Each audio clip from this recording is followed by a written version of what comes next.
Hey everybody out there, it's Danny with Total Geek Live, and I'm here with Kaiser. What's up? And Guy. That's me. And Baltimore. And this is a Cana Geek episode, guys, and we're going to talk about movie theaters. Ooh, yes. So dim the lights, draw back the curtains, and... Oh, wait. My bad. Get your popcorn. Get your popcorn ready. Get your popcorn ready. Yep. Maybe some hot tamales, movie candy. Yes, I'm prepared. Yep. So we're going to talk about a little bit of the some of the older theaters that we were not necessarily around for, but this is historical stuff. We want to talk about it, and then talk about our experiences with cinema as well, because I worked at one of them, and yes, so. Here we go. But first, we're going to go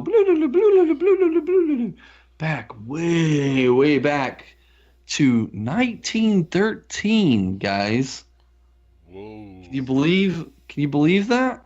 Still older than us. Good. Well, some things still are these days. There was a movie theater called The Ideal. Yeah. That's an ideal name.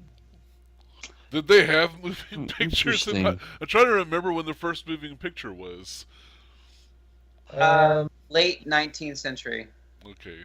So. Right. So Didn't popularized until the 10s. Right. Yeah, So there it were would. films in the late 1800s too. Yeah. Right. So when did talkies happen? So would this theater be one that was showing talkies? Yeah. Talkies happened in the 20s. Okay, so it was still silent film, and then going on there. Okay, and then from this theater also, I'm looking at our notes and everything. It went from the Ideal to the Majestic to the Grand to the Palace. So it's gone through all these different name changes and different venues and. Oh, yeah. So the Ideal was the Palace. No, the Ideal was different location. Oh, okay. okay. When you said that, it sounded like they morphed into each other. Right, that's what I thought, based on my notes. I'm looking at it's just No. a comma separated list. No, they're not Voltron. They were all around town. They didn't combine it to make Cinemore or anything. Cinetron. The Cinetron, the ultimate movie theater. We're children of the 80s. You've got I it. did go to that. So yes, the Ideal, Majestic, Grand, and the Palace were four separate entities throughout Corsicana's earliest history. Right? So hopefully there's some listeners out there who maybe later on can share us some of their experiences if they remember anything about those. And then evidently we had a drive-in theater. We did. I remember two drive-in theater or screens. Two screens? Okay. The Navarro Twin Drive-In was the official name. Yeah. That's why they would have two screens. I think that was 1972 that they came around. For 73 for those two screens, but actually the theater opened up in 1948. Oh, okay. It opened with the movie Swiss Family Robinson. Oh, very nice. That's a Disney film, right? Yes. Yeah. Oh. Can't go wrong there. Yeah. Can't go wrong there. And then in 73, September 20th, 1973, they opened up two screens. One with Paper Moon with Tatum O'Neal. Interesting lady. Bad Company. And then they had a Burt Reynolds and Clint Eastwood double feature on the first screen. Oh, wow. That's really cool. So I'm sitting there. I don't really remember. I know that I went to at least one of the movies at the drive-in. I couldn't tell you what it was. I don't know if I just fell asleep or it just wasn't interesting. But I do remember kind of running around the car. Shocking. Probably during the movie. And then kind of, I think we must have sat on the hood at some point. That's kind of all I kind of can piece together from the drive-in memory. And that was out by the Tiger Field, right? Yes. Yeah, Highway 31. Yeah. I actually, my earliest memory of film actually did come from the Twin Drive-In. I do have some slight memory of seeing the original Star Wars out there. I remember like the little side boxes. And I think the two images that really stuck out to me were the opening scene where the Tantive 4 is going after being chased down by the Star Destroyer. Right. And also that scene later on Tatooine where R2-D2 is rolling through the canyon and the Jawa was shooting him. And I remember that was so traumatizing to me at 2 years old that those two scenes just stuck in my head forever. And those are my earliest memories of film. Oh, wow. Man, that would have been a great film to see at the drive-in. Oh. Yeah. What about you? Do you remember any of it? It's all foggy. I know I went.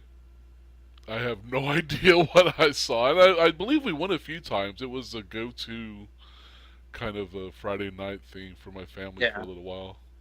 Oh, that's nice and fun. Yeah, it was. Well, it was before my time. Corsicana. If I remember correctly, I think it might have been the drive-in. I've got to reconfirm, but I think it was the drive-in from stories I remember. That was also almost responsible for my birth. Huh? Mom was pregnant with me, and they were watching Jaws. Oh, your and birth, not your. Dad. No. Not the conception. No. My parents didn't make me during the movies. It was like, no, my mom always had me during the movies.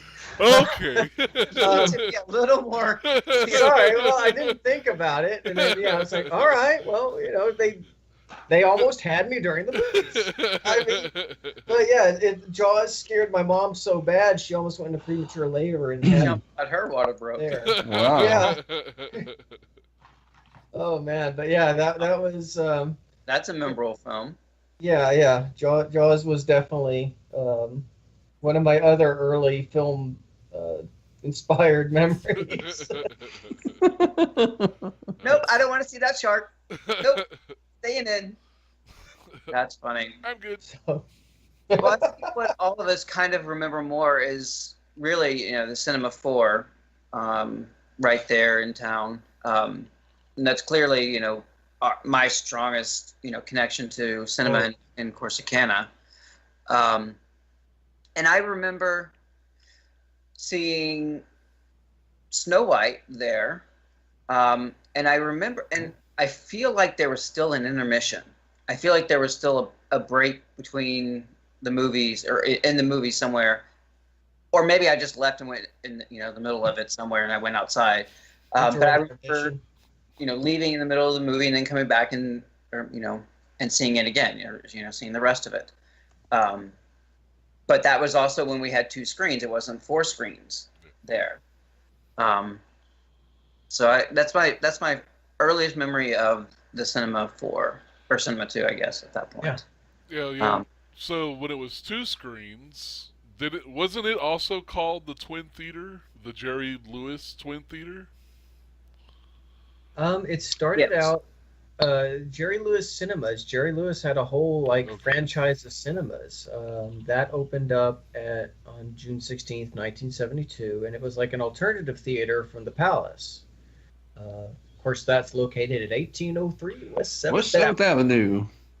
It's iconic. I think we may have heard that before, huh? Yeah. Oh, Front Row Joe. Oh yeah, I know. Well, I know one person I saw in the comments that their dad would forward his phone to that, like his office phone. I guess if he didn't want calls, he would forward it to the Cinema 4's phone number, which is genius, absolute genius. Good. Yeah. I won't say who, even though I know the name. But yeah, after it was Jerry Lewis Cinemas, it was Corsicana Twin Cinema. Okay. And then it became the Cinema 4. From research, I saw on March 17th, 1989, it became Cinemark owned. So Which is funny because I always thought Cinemark owned it a lot earlier than that. At least that's what my Yeah. memories were. Yeah. Well, the other part is I can't remember when it went from 2 to 4. I know that it did, but I don't know when. And any of the stuff that I was looking up too, I couldn't figure out when it split from the 2 screens to the 4 screens. I just could never. Right, and you guys were kids during that time. That's really not something that you would pay attention to, and Right. be a memorable, noticeable thing. You were just like, well, whatever. I noticed how small the theaters got, and I will never forget my dad was down visiting, and it was soon after they had split to 4, and I think we were seeing like Crocodile Dundee 1 or 2, and his hat was like bent and on the wall. Couldn't even fit them all on the screen. And my dad's just sitting there because he, from California, he'd never been in such a tiny little podunk town movie theater, and he was flabbergasted. He's like, I've had popcorn buckets bigger than this theater. Yeah. Yeah. Yeah, but there was a lot of charm with that theater, man. Oh, there was. Yeah. It was working there. It was so much fun. I worked two summers, both of them my freshman year in college and then my sophomore year in college, and it was just so much fun at the time. The manager was Tommy Taylor, who a lot of us, and I mean a lot of you guys out there, you know Tommy Taylor and just how awesome of a person he was. And he was a great boss, and he had such a wicked sly sense of humor. One time he got me just to go and get a little bowl, and he always called me Gus. He never called me by my name. He called me Gus, which was supposed to be short for Gustav, which I don't know why. I Must have looked like a Gustav to him. No, I guess. Maybe he knew like a Gustav Gunter or something.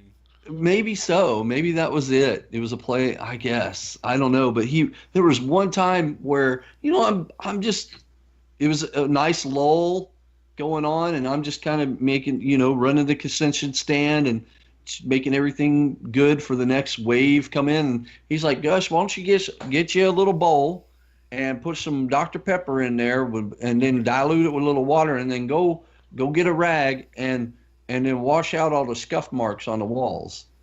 And I'm like, Tommy, what are you talking about? No, it'll work. Don't worry. Just do it. And so I would do it. I'd go over there to get the scuff marks, as people would like they'd lean up against a wall or whatever and put their foot up there and create little marks on the walls and stuff. But he just and I don't know if it really worked or if he was like pulling a prank on me. I didn't know what this was diluted Dr. Pepper, this magical potion for cleaning scuff marks, or is he just seeing if I'll do it?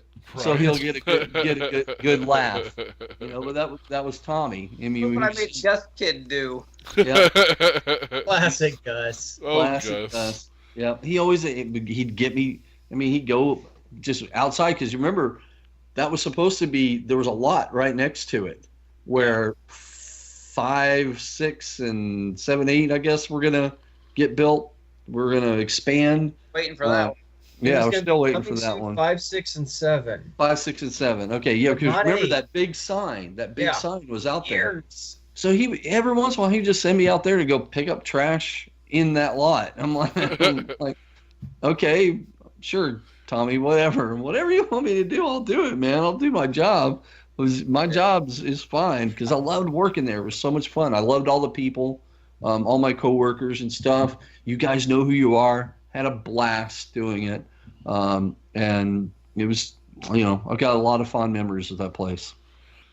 Well, I remember when I think the biggest movie event for me that I went to at Cinema 4 was Terminator 2, T2. Yes. I remember, and this is me. I never grew up with a lot of movies, and I didn't know when things were happening. My parents would just say, "Hey, we're going to see this." And I'm like, "Okay." I didn't have that kind of previews. I didn't, have that kind of consciousness that we do now, that I do now, about, oh, things are happening.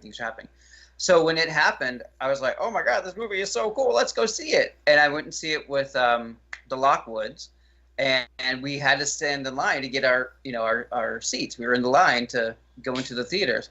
And that was my first time to kind of have like waiting in line for a movie experience and getting in there. And it was just, it was a great movie. It was fun, bombastic. It was all the things that you wanted as a teenager. But that was like one of my like defining like cinema movie experiences, there in Corsicana, which is always kind of, I not laugh, but I think about it. I was like, wow, I really had no clue. But yeah, I think in my teen years, I was there mostly with dates, so I don't remember a lot of the movies I saw. Good job. All right. But I wasn't an usher, so I worked in concessions, so I wasn't an usher, so I wasn't in charge of dealing with those Mac Daddies like you. Yeah. But I was just say, so the palace, which we touched on briefly earlier, in 1930s became a movie house, and then shut down. And I've heard rumors why, and I won't say because I didn't get a chance to confirm why it was shut down.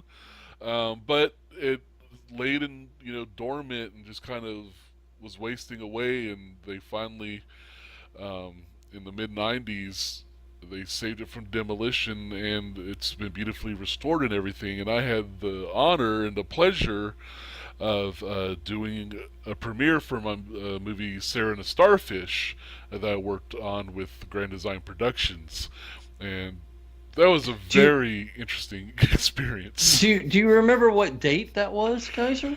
It was August. It was August 5th, 2006.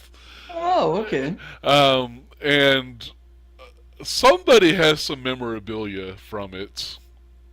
Oh, are we okay? We're talking about me. So I have the lovely DVD here. Mm-hmm. It's a really good film. You need to watch it. Absolutely. Oh, thank you. But I was not able to attend the premiere, but my dad did, and he sent me the article that ran in the paper for it, as well as actual ticket. That is so awesome. Very cool. Sent that in the DVD up to me. Oh, that's so cool. So yeah, I never worked at cinema before or anything, but I, do have a very fond movie theater experience at the Palace, which they still show movies from time to time. That's really cool. They have a cool giant drop down screen and projector and stuff in there, so it's very cool. That's all. Yeah. And another place in town that is really cool that we have, and I saw a movie premiere was at the Cook Center. They have this huge planetarium, where they have you lean back and it's just a giant dome screen that covers the entire ceiling that we have here in Corsicana. And I saw Element 245 Zombie there, which was a really cool experience as well. So, Corsicana, as small as it is, we've got some cool places around. And while Cinemark 4 doesn't exist anymore, we still have the planetarium. We have the Palace now. And now we have the Movie Bowl Grill, which does have a grill, but not a bowl.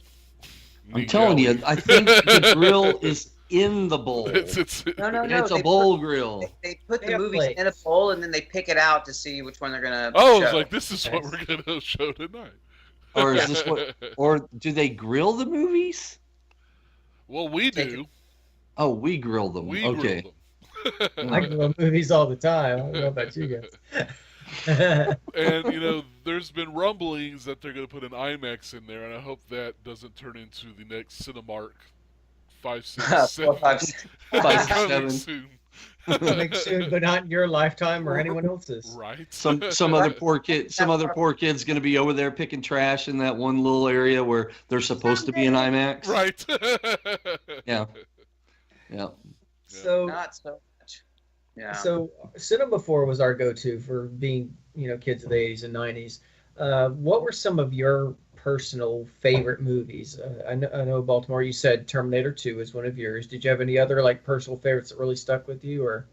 Um,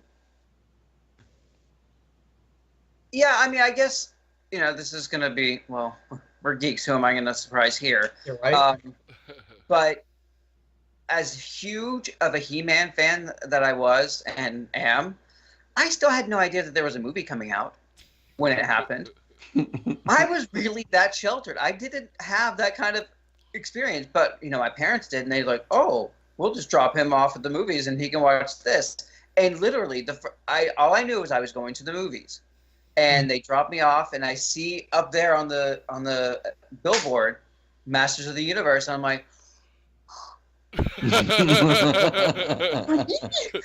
yeah, and of course I have feelings about the movie, but it was amazing. Master of the Universe in theaters, I could watch it, and I did, and it was that. That's probably one of the other ones besides the T2 experience that I had. That was probably the biggest in my head. In your heads. What about you, Danny? Man, I working there, I have two really great memories of I think it was the same year in '96. I think it was when Twister came out. Yes. And it was, the town was just so excited about this movie. I couldn't remember how busy we were, and just is so excited to me. Oh, when's my day off? Because I got to see movies free, y'all. So I was like, when am I going to get to see this movie that everybody else is seeing? Oh my gosh, oh my gosh, oh my gosh. And it's just the hype around that. And then remembering another film that was coming out the same year, Independence Day.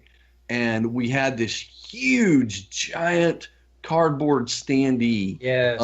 With the White House and the spaceship above it, blowing it up, and there's tons of little people running away and all that. And I was just so infatuated with that standee because it was at that time, that was the biggest standee promotional piece I had ever seen. Now they're huge and all that, but Independence Day, man, that raised the bar for these things. Sure. And that movie was huge, huge, huge. And I remember being on my best behavior, and once the movie was out of the theaters and everything, and I was just like, Tommy, hey, you're not going to throw that away, right? And he actually gave it to me. I wish I still had it. I wish I still had it to this day, but with my mom moving to the bed and breakfast and all that, it got sacrificed to the trash gods, unfortunately. But that little time I had with it, man, I was just so ecstatic that I got that big freaking standee thing. I was so happy. It was so cool. That's awesome. Yeah, Kelly, who was manager there after Tommy, I became good friends with her, and she always gave me the hookup. And this poster you see behind me, the Mr. Nice Guy, you can't see Jackie's face, it's covered, but she hooked me up with any Jackie posters whenever they came through, which was just awesome, But she couldn't always, because a lot of the times, or sometimes, the posters went with the movies to its next destination. Right. Yes. So she didn't break any rules, just the ones that could stay behind. She was very awesome to hook me up. And I've had this Jackie poster with me since my days starting at Midway, and he's kind of been with me ever since. He was above my cubicle here at the Corsicana office, and now he's here watching over my desk. He's a little poster guardian. Yeah. Yep. Very nice. On you. I had two versions of the Cinemark Cinema 4 experience. I had the movie experience, and then I had like hanging out with you guys experience, because like Cinema 4 really, obviously there were bigger and more advanced theaters in Dallas, and my parents would take us up there. But for like summer, that's where I saw like so many of my formative movies just growing up over the years. I saw let's see, Gremlins, Indiana Jones and the Temple of Doom, I Who remember Framed seeing Roger that. Rabbit, Super Mario Brothers, uh, The Hunchback of Notre Dame. I saw Batman Returns twice in the same day. Because it was Wow. like Batmania was so insane. It's like I went out and like I saw it and I was like so freaked out that I called another friend and like we went to go see it again. I think I actually just turned immediately around and went back. Um, so I think that.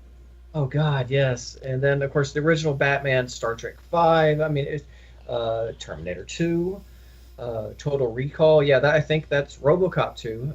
I think I saw like my first R-rated theater film there. Um, and then of course there was with you guys' experience, which I was a hooligan as Right. we were in our early 20s. Because I mean, there was always the format, like when we get off work, it was always going from us getting off to Midway to meeting up with a couple of you guys over at Cinema 4, then going over to pick up more of our crew at Brahms, then over to Walmart, then to the tennis courts to go play hacky sack and act like idiots all night. Yes. But in the meantime, while we be in the Cinema 4 phase waiting for the Brahms section to get out, I remember you guys had those ugly neon plastic bow ties and suspenders. Yep. And I would go into the back and steal said ugly neon bow ties and suspenders. And there's video proof of this somewhere out there. But I'd steal them and I'd just run around and wear these hideous Dayglow suspenders and bow tie and like, we just run around and just act like idiots. I mean, Complete idiots. Yeah, complete idiots. I think my highlight where you had the Independence Day one, Hunchback of Notre Dame, and that Yes. goat, and That that goat. That goats. That goat got around. That goat was amazing, and there's a picture of it out there on my Facebook, which, yeah, but it was like the happiest goat ever, and it was a magical friend that I took everywhere. This stupid, jolly cartoon goat, and we would just grin at each other, and there was a classic photo of me immortalized with that. I don't know. I think it went to the same heap where the mothership from Ep4 went. Right. Told it, and but yeah, I grinned like a demon at that stupid, ridiculous cardboard goat, and sometimes would rollerblade around holding the goat. So that was. Right. I was a special lad. Well, I've got one more distinct memory from Cinema 4 that I have to share that just kind of popped in my head now was when Dick Tracy was about to come out. They sold for a special like midnight screening. If you bought a T-shirt, the T-shirt was the ticket. It was a black shirt, and it said "Admit One." It had the Dick Tracy logo and everything on it. It was really cool. And so me and a bunch of guys from the Villa all were excited. So we, had our black shirts on. We walked to the cinema, and then after walked back. Well, it's the middle of the night, and there's like 4 big guys in black shirts, and we had picked up sticks and stuff because we were just walking, and we weren't doing anything, just had sticks in our hands. The cops pull up. They see just a group of guys in black, and they're like, "What are you doing?" Like, "We're just walking home, just got out of the movie."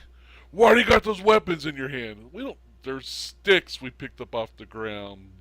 They're not, like, "We don't believe you. What are you doing out?" "No, seriously, officers, we just saw the movie. We had to show them our shirts. We're all wearing the same shirts. It wasn't a game thing. It was like, look, it's a movie ticket."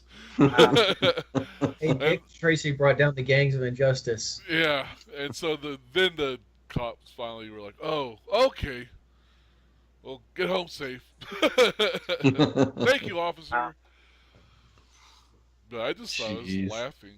Although I did do a little bit of mischief on that walk home. There was, I think it was an old Kid Jones or something, and there was an old gas station, and it had a sign that had plants, and it said glass on there, and I knocked the GL off. Of course you did.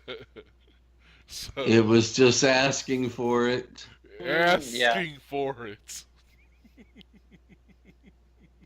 All right, so I have a question for each of you, Okay. and I'll respond first. What was your first date movie at Cinema 4? So for me, my first date movie, what it was, and if you can reveal her name, you can, or should, or whatnot. So my first date movie was Love Potion #9, and I was ninth grade, so I had my dad drive us to the movies. And poor girl, her name's Laura. Hi, Laura. Not you, Laura. The other Laura. A different Laura. It's a different Laura. And so that was my first date movie. My first date ever. I was ridiculously stupid. I had no idea what to do. I was like, let's watch the movie. So needless to say, I did not get a second date. But that's my first date movie experience at Cinema 4. Who's next? Oh, I'll take it. Okay. Actually, I never actually had a date experience at Cinema 4. My first my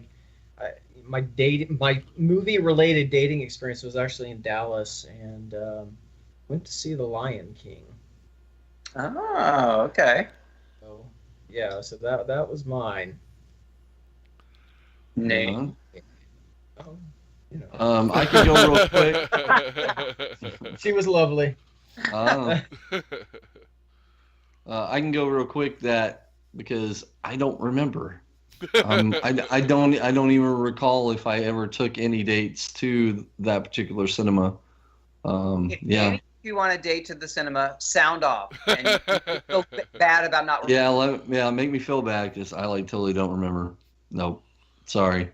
Good story, Danny. Thanks. I'm I'm so bad. trying to. I think the earliest I remember going there with a girl on a date was to Temple of Doom. That's a romantic classic. It was. Well, Nice. I found girls like action movies. So. It was a real heart-wrenching film. That can't be argued. Yes.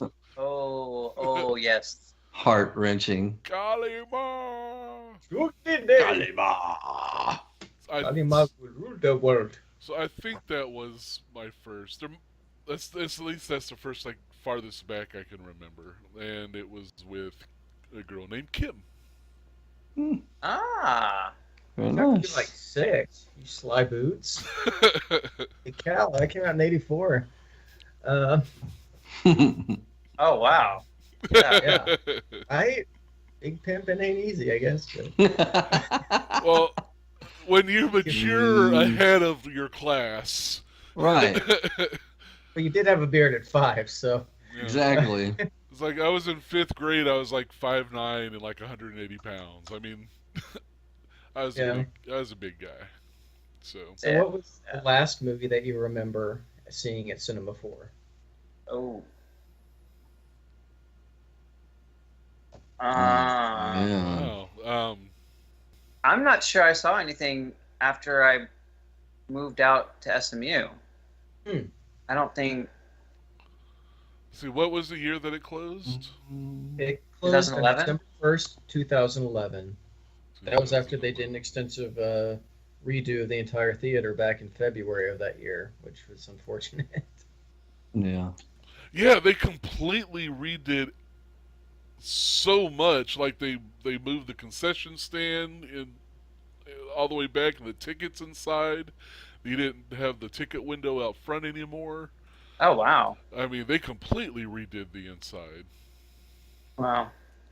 Yeah, that kind of I remember that. I never saw a movie in it after it, but I remember driving by and seeing the refurbishments, and and kind of a little bit of me got sad there because I liked the way the box office was set up in the concession stand. I liked that whole setup, and kind of you had to stand out in the parking lot in a line if you were gonna wait, because there was only I think there were two call boxes that you could walk up to get your tickets and all that. Yeah. And it was just nice because you'd get, if a big crowd would gather around, everybody's kind of right there in the parking lot talking with each other and stuff. And oh man, are you ready for the movie and all that? And it was just a nice little thing. I don't know. Yeah.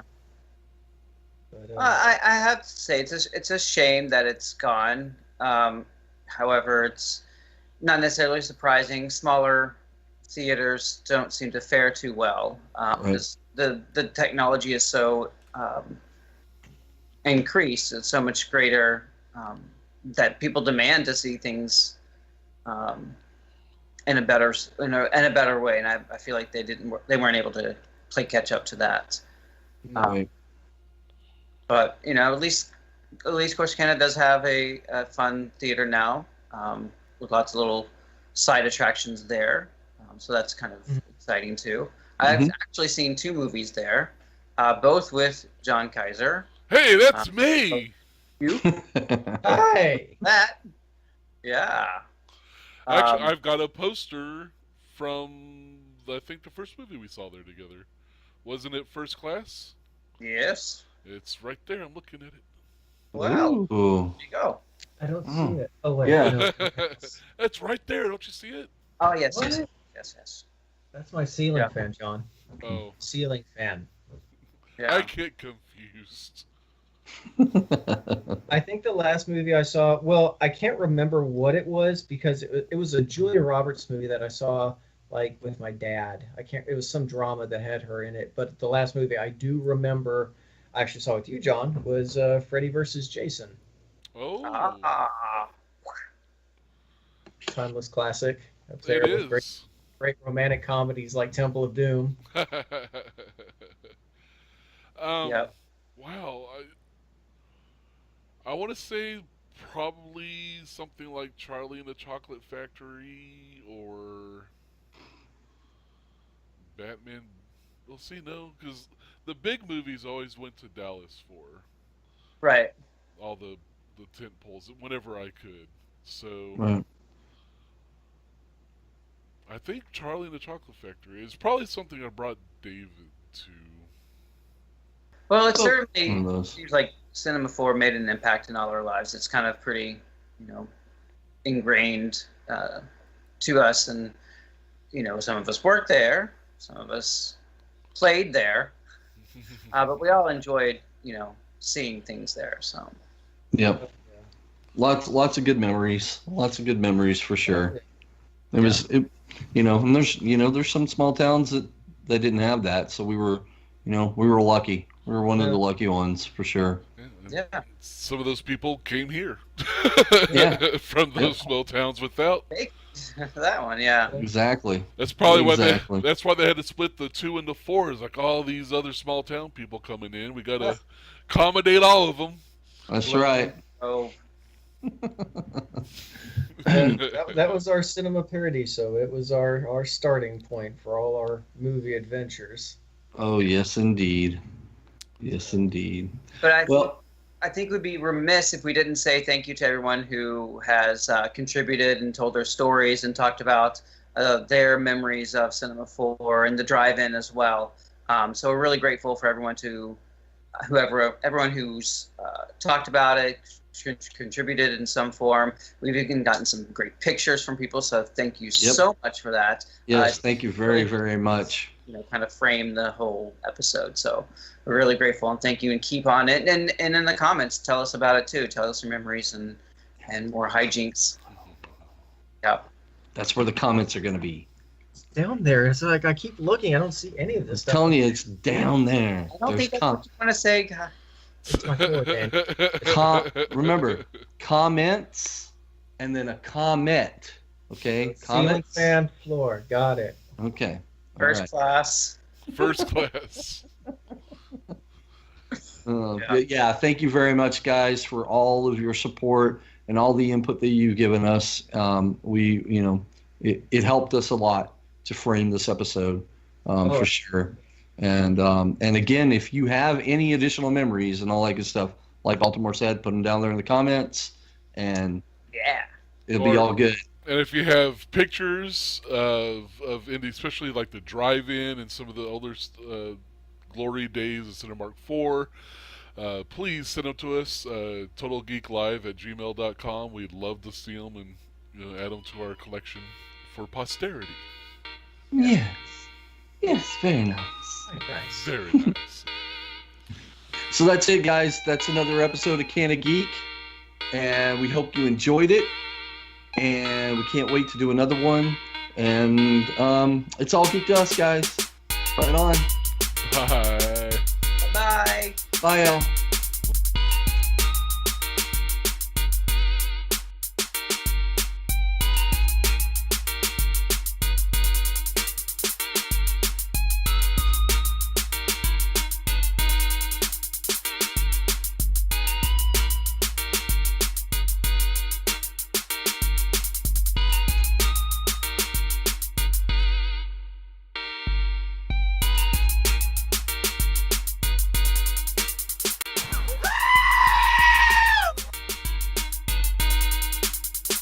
We'll see you in the movies. In the movie. No, wait, In that's the movie. that's someone else's catchphrase. We can't use that.